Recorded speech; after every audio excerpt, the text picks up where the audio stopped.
Hello all, and let's get cooking. Today we are going to make this local vegetable. It's a Kenyan local vegetable. It's called kunde, and I have just discovered that it's cowpea leaves. So when I got it, I didn't know what it was called. I didn't know how hard it was or how to prepare it, but it looked like bean leaves to me. And in Malawi we make bean leaves the whole time, so I thought maybe I could just prepare it the same way that I make bean leaves. So here we go. I first washed it. So my washing routine is first wash with running water, then soak it, and then wash again with running water. That is to get all the sand out of the leaves. So you continue that process until the water comes out clean.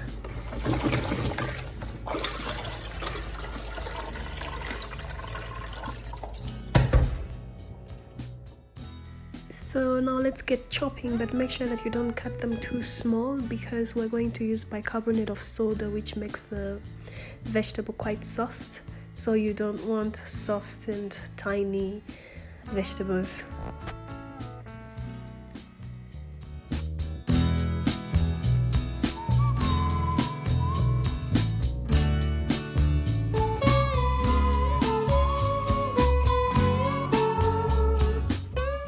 To make our peanut flour, blending peanuts until they're fine but not too fine. And I remember in my last recipe with peanut flour I added it to hot water, but this time I remember to add it to cold water, so just take note of that. So we have all our ingredients. We have the onions chopped up, the tomatoes chopped up, and our peanut flour.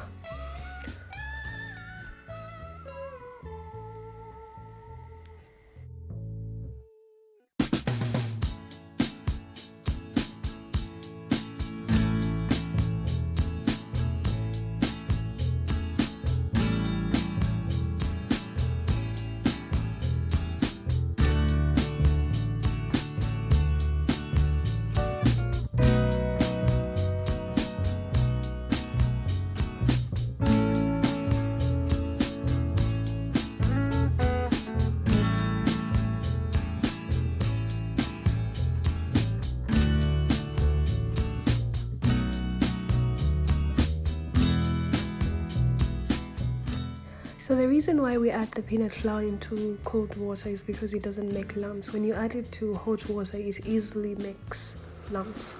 So you bring that mix to a boil and just let it cook slowly, but remember to keep mixing it, to keep stirring it, because peanut flour easily sticks to the pot. So you want to keep stirring it so it doesn't stick to the pot. And you just let it boil slowly. The reason why I make it separately is because peanut flour take longer to cook. So sometimes if the vegetable cooks faster than the peanut flour, then you run a risk of either overcooking your vegetables or undercooking your peanut flour. So to get a great blend of both, you have to do them separately and just mix them when they're ready. So I do the peanut flour and then I add the onions, tomatoes, and garlic, and just leave it to mix. You can watch the color of the whole mix because it is what is going to tell you when it's ready. So when it's ready, the sauce becomes more red, like more blended with the tomato, I guess, as you can see here. So that tells you that it's ready to mix, and this is where you can now mix your varied green vegetables.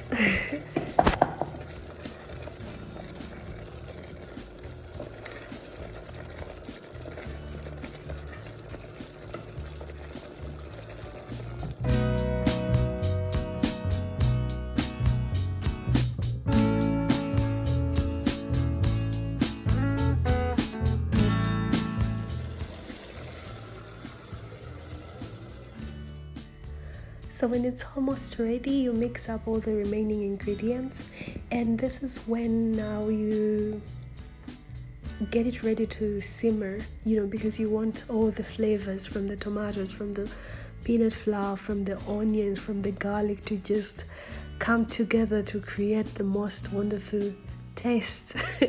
So you need to let it simmer very slowly. So reduce the heat and just let it simmer for some time, and remember not to cover your pot because otherwise the vegetables change color. And next we'll make our cassava flour and simmer. So for today I am using flour that's mixed, so it's a cassava flour and maize flour. I like to use the cassava flour better because it gives the ugali more taste, I guess.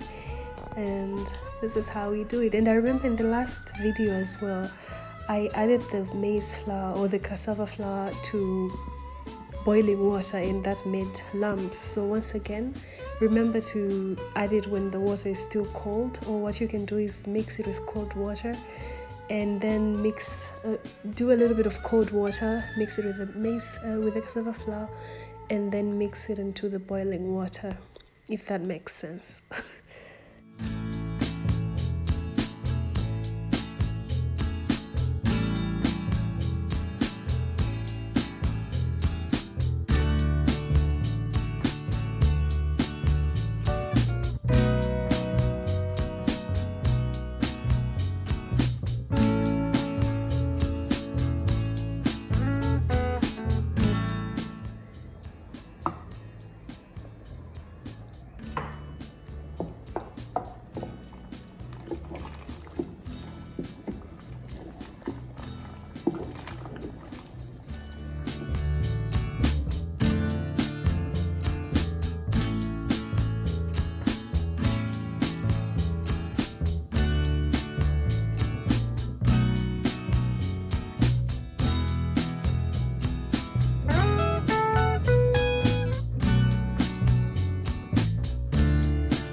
And our food is ready, 100% vegan, 100% cruelty free.